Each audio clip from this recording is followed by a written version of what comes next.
Et ben voilà, je viens de finir mon marathon, alors je me repose un petit peu sur mon canapé et je vais en profiter pour vous lire un passage du livre de Jean Echenoz dont je vous ai parlé qui s'appelle Courir.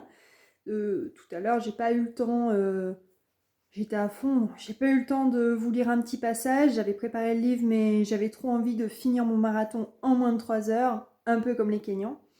Donc je vais en profiter. Je vais un petit peu plus expliquer. Alors déjà, il faut savoir que Émile Zatopek, cet artiste, cet athlète dont je vous ai parlé, il est assez considéré comme un extraterrestre dans le milieu de l'athlétisme. Pourquoi? Parce qu'en fait, quand il s'entraînait, il voulait se dépasser, mais il faisait des entraînements assez particuliers. Alors, il faisait de l'hypoventilation. Ça, je vous laisserai aller regarder sur Internet si vous avez envie de voir ce que c'est.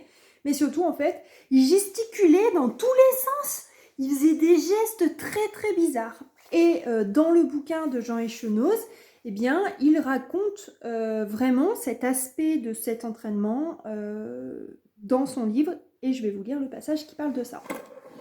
Point fermé, roulant chaotiquement le torse, Émile fait aussi n'importe quoi de ses bras. Or, tout le monde vous dira qu'il court avec les bras. Pour mieux propulser son corps, on doit utiliser ses membres supérieurs pour alléger les jambes de tout son propre poids. Dans les épreuves de distance, le minimum de mouvement de la tête et des bras produit un meilleur rendement. Pourtant, Émile fait tout le contraire. Il paraît courir sans se soucier de ses bras dont l'impulsion convulsive part de trop haut et qui décrivent de curieux déplacements, parfois levés ou rejetés en arrière, ballants ou abandonnés, dans une absurde gesticulation, et ses épaules aussi gigotent, ses coudes aussi, levés exagérément haut, comme s'il portait une charge trop lourde. Il donne une course l'apparence d'un boxeur en train de lutter contre son ombre, et de tout son corps semble être ainsi une mécanique détraquée, disloquée, douloureuse, sauf l'harmonie de ses jambes qui mordent et mâchent la piste avec voracité. Bref, il ne sait rien faire comme tout le monde, il pense parfois qu'il fait n'importe quoi.